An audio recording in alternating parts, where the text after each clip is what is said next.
Hello दोस्तों, नमस्कार। Prep exams के यूट्यूब चैनल पर आप सभी का स्वागत है। आज हम लोग यूपी पुलिस कांस्टेबल के सामान्य ज्ञान से संबंधित जो है 38 प्रश्नों को देखेंगे और इस सभी क्वेश्चन जो एग्जाम की दृष्टि से बहुत महत्वपूर्ण रहने वाला है। तो आज का पहला क्वेश्चन दिया गया है, निम्नलिखित साहित्यकार और उनकी रचना में कौन सही सुमेलित नहीं है। तो इसे हमें बताना है कि कौन से ऐसे साहित्यकार हैं जिनकी जो है ये रचनाएं नहीं है, या इसमें जो है हमें बताना है। तो ऑप्शन ये दिया है केशवदास, रसिक प्रिया है, ऑप्शन बी जो है प्रेमचंद क्रमभूम है, ऑप्शन सी है महादेवी वर्मा यामा है, ऑप्शन डी जो है जयशंकर प्रसाद यशोधरा है। तो इसमें दिया गया कि कौन से नहीं है। तो केशवदास जो है किसकी रचना है, तो केशवदास की जो रचनाएं हैं कवि प्रिया है, रसिक प्रिया है, रामचंद्रिका है, ये सभी रचनाएं जो है केशवदास जी की हैं। तो ये तो एकदम बिल्कुल सही है। दूसरा है हमारा प्रेमचंद की, तो क्रमभूम, रंगभूम, गोदान, गमन, सेवा सदन, ये रचनाएं जो हैं मुंशी प्रेमचंद जी की है, ये भी सही है। बाकी महादेवी वर्मा जो है की रचना यामा है, ये भी सही है। निहार, नीरजा, यामा, दीपशिखा, रश्मि, ये सभी रचनाएं जो है महादेवी वर्मा की है। लेकिन जयशंकर प्रसाद की रचना जो यशोधरा नहीं है, जयशंकर प्रसाद की जो रचनाएं हैं वो रचनाएं जो है ऑप्शन नंबर डी जो है एकदम हमारा जो है गलत हो जाएगा। तो इसमें अगर हम लोग देखेंगे नहीं है पूछा गया है, तो नहीं कौन सा है, तो नहीं है ऑप्शन नंबर डी नहीं है। ऑप्शन नंबर डी जो है हमारा एकदम राइट आंसर हो जाएगा, सही आंसर जो है हो जाएगा कि सही रचनाएं जो है इसमें दिया गया है। तीनों रचनाएं जो है एकदम सही, लेकिन जो है जयशंकर प्रसाद की जो है यशोधरा रचना नहीं है। तो ऑप्शन नंबर डी जो है हमारा करेक्ट आंसर हो जाएगा।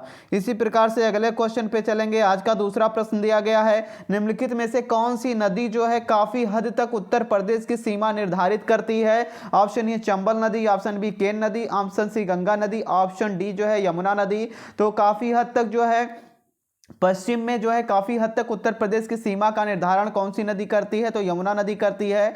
और यमुना नदी जो है ऑप्शन डी एकदम राइट आंसर हो जाएगा। यह नदी जो है यमुना नदी हरियाणा और यूपी के बीच की सीमा को बनाती है। ये कहाँ पे, हरियाणा और उत्तर प्रदेश की सीमा को जो है बनाती है। और यह नदी उत्तराखंड, ये कहाँ से निकलती है, तो उत्तराखंड के हिमानी, उत्तराखंड के जो है हिमानी यमुनोत्री से जो है निकलती है।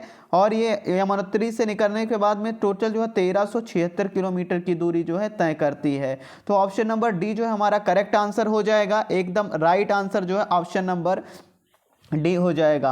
अगले क्वेश्चन पे चलेंगे। अगला प्रश्न हमारा दिया गया, उत्तर प्रदेश में सर्वप्रथम किस पक्षी विहार की स्थापना की गई थी। शांडी पक्षी विहार, नवाबगंज पक्षी विहार, सामान पक्षी विहार, या सूर सरोवर पक्षी विहार। तो इसमें जो है सबसे पहले इसमें दिया गया है तो नवाबगंज पक्षी विहार की स्थापना की गई थी। ये पूछा जाता है कहाँ पर स्थित है, तो ये उन्नाव स्थित है। कहाँ पे है, उन्नाव में स्थित है। और इसकी स्थापना जो है, इसका नया नाम भी बदल कर कुछ रख दिया गया है, तो इसका ये भी पूछ सकता है। तो इसका नया नाम जो है शहीद चंद्रशेखर आजाद जो है पक्षी अभयारण्य कर दिया गया। इसको भी हम लोग ध्यान में रखेंगे।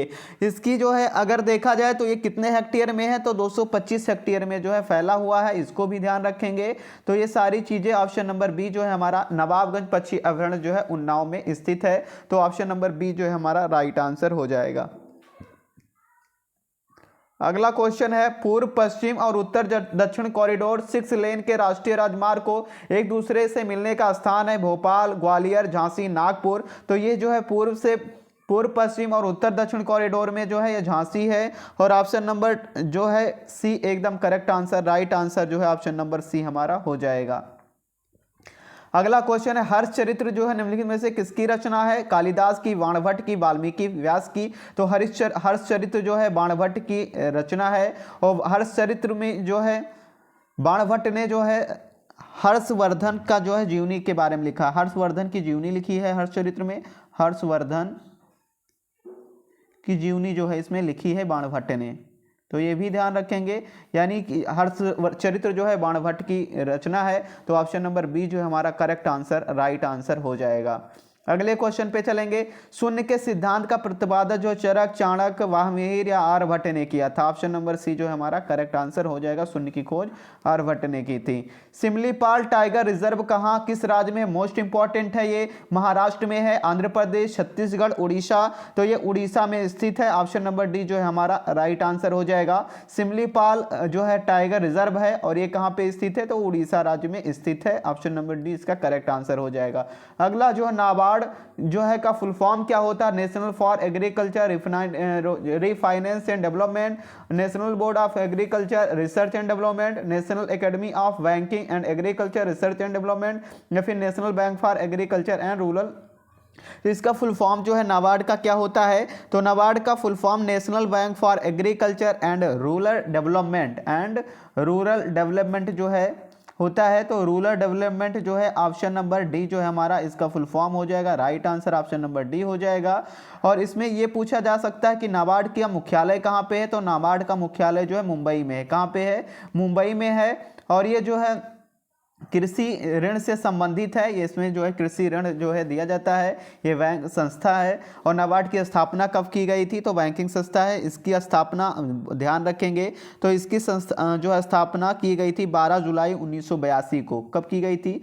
तो 12 जुलाई 1982 को जो इसकी स्थापना की गई थी। इसको भी जो है ध्यान में रखना है।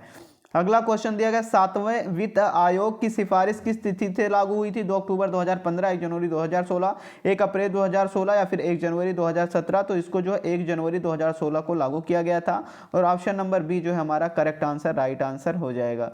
अगला 10वां प्रश्न है आज का, व्हीलर द्वीप का नया नाम क्या है? विक्रम साराभाई द्वीप, सतीश धवन द्वीप, अब्दुल कलाम द्वीप या सीवी रमन द्वीप। तो इसका नया नाम जो है अब्दुल कलाम द्वीप रखा गया है। ऑप्शन नंबर सी हमारा राइट आंसर हो जाएगा।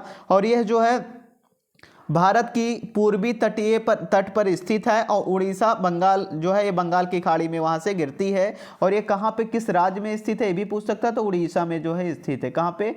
उड़ीसा में जो है तो ये उड़ीसा राज्य से संबंधित है। तो दोनों बातें जो है हम लोग याद रखेंगे। व्हीलर द्वीप का संबंध जो है उड़ीसा से है। और ये जो है अब्दुल कलाम द्वीप इसका नया नाम रखा गया है।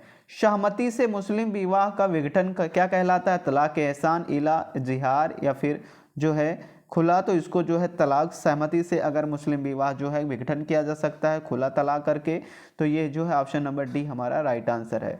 निम्नलिखित में से किसने बंगाल में सरकार को दोहरी प्रणाली को समाप्त किया था? लॉर्ड क्लाइव ने, लॉर्ड कॉर्नवालिस ने, स्पेंसर ने, या फिर लॉर्ड वारेन हेस्टिंग ने। तो इसको लॉर्ड वारेन हेस्टिंग ने समाप्त किया था। इसको भी याद रखेंगे। ऑप्शन नंबर डी जो है हमारा राइट आंसर हो जाएगा। मोस्ट इंपॉर्टेंट क्वेश्चन नंबर 12 है।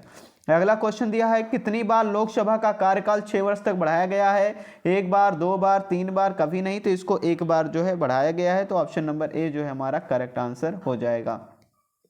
2011 की जनगणना के अनुसार यूपी राज्य की साक्षरता दर क्या थी? ये पूछा गया है। तो अगर देखा जाए तो उत्तर प्रदेश की उस समय साक्षरता दर कितनी थी? तो वो उस समय थी उत्तर प्रदेश की साक्षरता दर जो है 67.67 जो है 67 थी। तो उत्तर प्रदेश की साक्षरता दर थी। और भारत की साक्षरता दर अगर पूछा जा सकता है कि 2011 के अनुसार भारत की साक्षरता दर कितनी थी? तो 74.04% थी भारत की। और ये भी पूछ सकता है कि उत्तर प्रदेश की साक्षरता दर में जो है महिलाओं या पुरुषों की साक्षरता दर, तो पुरुष की अगर देखा जाए तो मेल की थी 77.3% और फीमेल की जो थी 57.2%। तो ये जो थी पुरुषों का हो गया, महिलाओं का हो गया उत्तर प्रदेश यानी, और इंडिया का जो है भारत का हो गया। तो इसमें पूछा गया है जनगणना के अनुसार यूपी राज्य की साक्षरता दर कितनी थी? तो ये 70% के आसपास है। तो 70% ऑप्शन के अकॉर्डिंग ए जो है इसका राइट आंसर हो जाएगा। तो सभी चीजें जो है ध्यान रखना है। अगला क्वेश्चन है, निम्नलिखित में से किस राज्य ने सबसे पहले पंचायती राज अपनाया था? आंध्र प्रदेश ने, बिहार ने, गुजरात ने, राजस्थान ने। तो इसको पंचायती राज सबसे पहले राजस्थान ने अपनाया था। और ऑप्शन नंबर डी जो है हमारा करेक्ट आंसर जो है राजस्थान हो जाएगा। अगला प्रश्न दिया गया, भारत में राष्ट्रीय विज्ञान दिवस कब मनाया जाता है? 30 अप्रैल, 1 फरवरी, 28 फरवरी या फिर 23 मार्च। तो ये 28 फरवरी को जो है ये मनाया जाता है सीवी रमन जी की जो है जन्मतिथि के अवसर पर। तो भी सी ऑप्शन एकदम करेक्ट आंसर हो जाएगा। अगला क्वेश्चन है, निम्नलिखित में से कौन स्वराज पार्टी के सदस्य? मोतीलाल नेहरू, सरदार पटेल, गोपाल कृष्ण गोखले। तो सरदार पटेल नहीं थे, गोपाल कृष्ण गोखले नहीं थे, मोतीलाल नेहरू थे। और मोतीलाल के नेहरू के दीन बंधु जो है चित्तरंजन दास, इन दोनों ने मिलकर की थी। अगर कहीं पे चित्तरंजन दास होता तो वो इन दोनों ने मिलकर की थी। तो इनको भी ध्यान रखेंगे। और इन दोनों ने मिलकर क्या है स्वराज पार्टी की स्थापना की थी। और इसकी स्थापना जो है कब की थी ये जो है पूछ सकता है। तो इसकी स्थापना जो है जनवरी 1923 में की गई थी। 1923 में जो इसकी स्थापना की गई थी।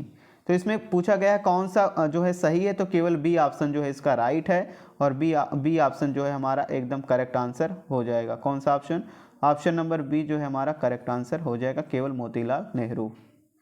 अगले क्वेश्चन पे चलेंगे। केवल मारने वाली की बयान स्वीकार है केवल आपराधिक कानूनी कार्रवाई में, केवल सिविल कार्रवाई में, सिविल के साथ आपराधिक कार्रवाई जो कानूनी कार्रवाई दोनों में, या केवल आपराधिक कानूनी जो है कार्रवाई में या सिविल कार्रवाई में? नहीं। तो इसमें जो है एक मारने वाली की बयान जो है इसमें जो है ऑप्शन नंबर सी जो है इसका करेक्ट आंसर, राइट आंसर हो जाएगा।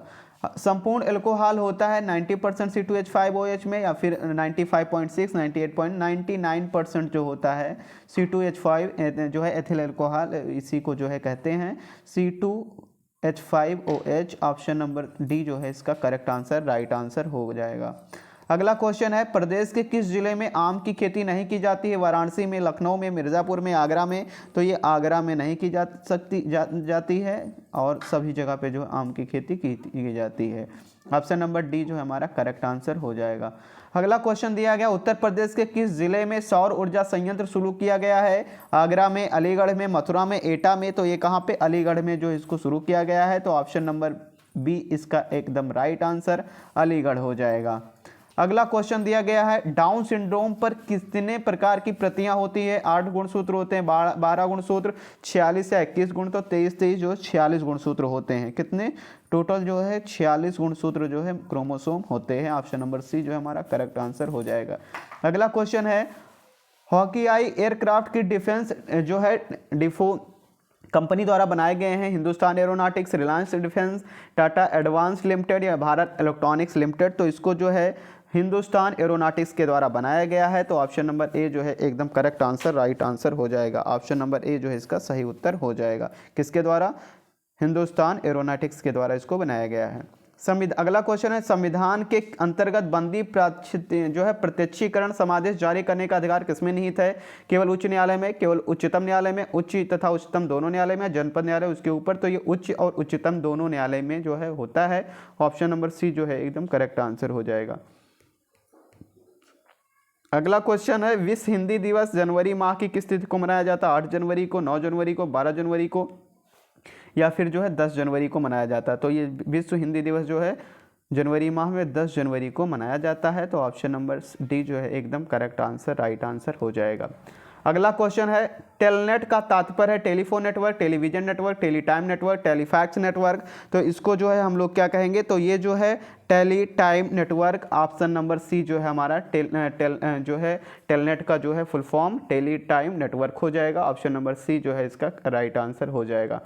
27वां प्रश्न है आज का, उत्तर प्रदेश के तराई क्षेत्र में किस फसल की कृषि बड़े पैमाने पर की जाती है? धान की, कपास की, गेहूं की, गन्ना की? तो वहाँ पे धान की खेती की जाती है और जो है गन्ना की खेती की जाती है। तो 1 और 4 जो है हमारा राइट आंसर हो जाएगा। ऑप्शन नंबर जो है सी इसका करेक्ट आंसर हो जाएगा। मानसरोवर झील कहाँ स्थित है? नेपाल में, भारत में, तिब्बत में, भूटान में? तो ये तिब्बत में स्थित है। कहाँ पे? मानसरोवर झील जो है तिब्बत में स्थित है। ऑप्शन नंबर सी जो है इसका करेक्ट आंसर हो जाएगा। अगला क्वेश्चन है, निम्नलिखित कथनों में से कौन सा सही नहीं है? हाइड्रोजन एक तत्व है, एलिमेंट होता है, सही है। हाइड्रोजन सबसे हल्का है, ये भी सही है। हाइड्रोजन का जो है समस्थानिक नहीं होते, हाइड्रोजन के 3 समस्थानिक होते हैं। एक जो है प्रोटियम होता है, दूसरा ड्यूटेरियम, तीसरा ट्रिशियम होता है। हाइड्रोजन और ऑक्सीजन एक विस्फोटक बनाते हैं, ये भी सही है। लेकिन ऑप्शन नंबर सी जो है नहीं होते हैं, तो ये जो है सही हो जाएगा, क्योंकि यहाँ पे ऑप्शन में क्वेश्चन में नहीं दिया गया है। अगला क्वेश्चन, राष्ट्रपति द्वारा संसद के दोनों सदनों के लिए कुल कितने सदस्यों को नामित कर सकता है? तो कुल जो है 14 सदस्यों को नामित कर सकता है। अगला क्वेश्चन, भारत के राष्ट्रपति निर्वाचित होने की न्यूनतम आयु जो है कितनी वर्ष होती है? तो 35 वर्ष होती है। कितनी वर्ष? 35 वर्ष होती है। तो ऑप्शन नंबर सी जो है इसका करेक्ट आंसर हो जाएगा। अगला क्वेश्चन, नकदी रिजर्व अनुपात किसका उदाहरण है? मौद्रिक नीति का, कर नीति का, कृषि नीति का, राजकोषीय नीति का? तो जो है नकदी रिजर्व अनुपात जो होता है मौद्रिक नीति का होता है। तो मौद्रिक नीति ऑप्शन नंबर ए जो है इसका राइट आंसर, करेक्ट आंसर हो जाएगा। अगला क्वेश्चन, औपनिवेशिक भारत में भारतीय विधवाओं के लिए शारदा सदन स्कूल की स्थापना किसने की थी? महादेव गोविंद रानडे, सरोजिनी नायडू, दयानंद सरस्वती और पंडिता रमाबाई। तो किसके द्वारा किया गया था? पंडिता रमाबाई के द्वारा औपनिवेशिक भारत में भारतीय विधवाओं के लिए शारदा सदन स्कूल की स्थापना की गई थी। तो ऑप्शन नंबर डी, पंडित रमाबाई जो है एकदम करेक्ट आंसर हो जाएगा। अगला क्वेश्चन, भारत में कुल कितने राज्य हैं? तो 28 राज्य और 8 केंद्र शासित प्रदेश हैं। अगले क्वेश्चन पे चलेंगे। बादल फटने का क्या अर्थ है? मेघाच्छित मौसम में फसल के बीजों को बोना, भारी तूफान के साथ असाधारण रूप से भारी बरसात, कृत्रिम वर्षा का जो है निर्माण, आकाश में बादलों के बिखरे हुए टुकड़ों की मौजूदगी। तो बादल फटने का जो अर्थ होता है, बादल फटने का अर्थ है भारी तूफान के साथ असाधारण रूप से भारी बरसात। तो ऑप्शन नंबर बी जो है इसका करेक्ट आंसर हो जाएगा। अगला क्वेश्चन, मधुशाला किसकी रचना है? सोहनलाल द्विवेदी की, हरिवंश राय बच्चन की, जैनेंद्र कुमार, डॉक्टर राम कुमार वर्मा। तो इसमें जो है मधुशाला जो है हरिवंश राय बच्चन की जो है रचना है। और इनकी और रचना है, मधुशाला है, ठीक है, जो है निशा निमंत्रण है, आत्म परिचय है। ये सभी रचनाएं जो हरिवंश राय बच्चन जी की हैं। अगला है, ओलंपिक खेल सर्वप्रथम कहाँ आयोजित किए गए थे? एथेंस में, पेरिस में, सेंट लुई में, लंदन में। तो सबसे पहले 1896 में जो है यूनान की राजधानी, कहाँ पे? यूनान की राजधानी जो है एथेंस में जो है इसको किया गया था, जो है इसको आयोजित किया गया था। तो ऑप्शन नंबर ए जो है इसका करेक्ट आंसर हो जाएगा।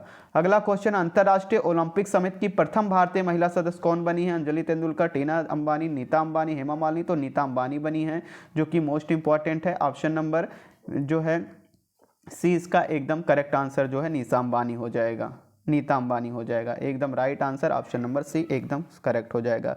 Thanks for watching. जो लोग पहली बार हमारे यूट्यूब चैनल से जुड़े, सब्सक्राइब करके बेल आइकन को प्रेस कर दें, जिससे आने वाली लेटेस्ट वीडियो आप तक पहुंच सके।